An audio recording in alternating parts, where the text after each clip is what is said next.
solute component will be less and solvent component will be more. Okay, or large.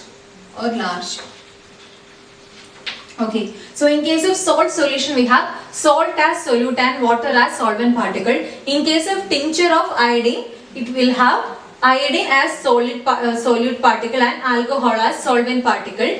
And in case of air, we have oxygen and nitrogen. Oxygen is having 30% within the air, so we can take it as solute, and nitrogen as solvent. In case of brass, we are having zinc as solute particle because only 30% zinc, 70% copper, so copper is solvent.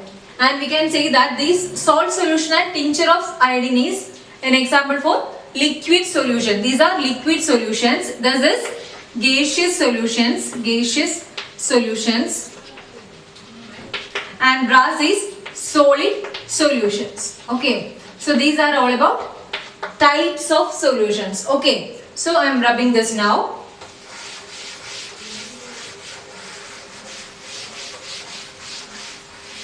So we can gather the points about the solution. Okay, we can write down the properties of solutions. So the particle size of the solution is less than 1 nanometer and it having homogeneous property. Okay, that means uniform composition due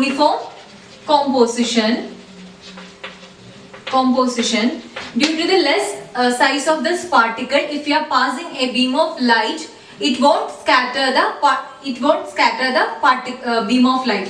When we are passing a beam of light through the solution, the beam of light won't scatter through this solution. So we can't see the beam of light through the solution. Okay, so the beam of light is invisible. Beam of light is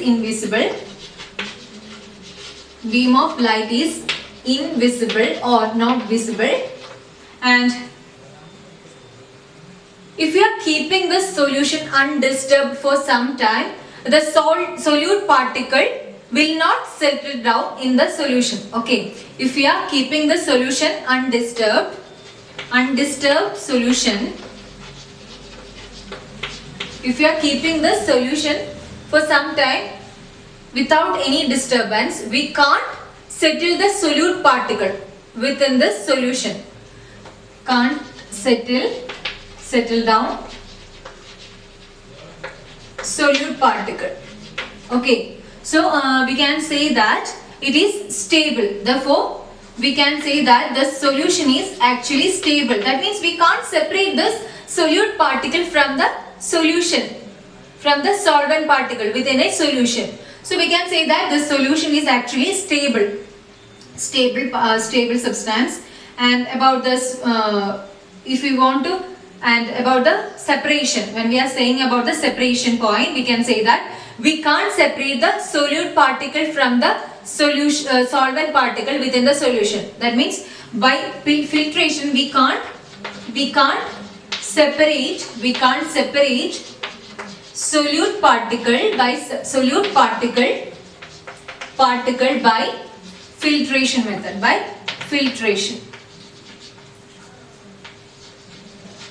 filtration method. So these are all about the properties of solution. Okay, so some points are interconnected within this properties of solution.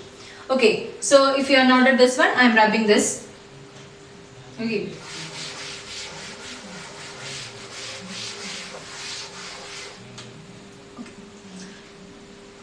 So the next one is saturated solution and unsaturated solution. Okay, so what is the difference between saturated solution and unsaturated solution? Saturated solution and unsaturated solution.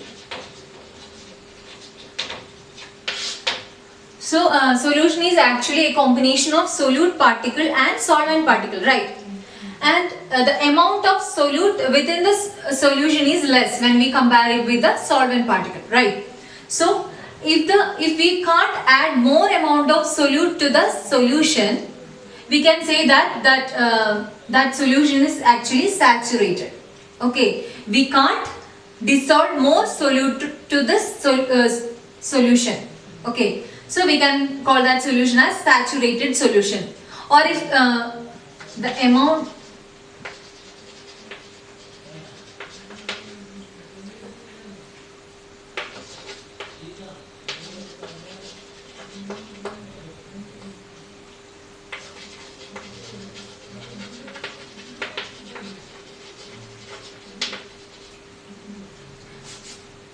of solute present in a saturated solution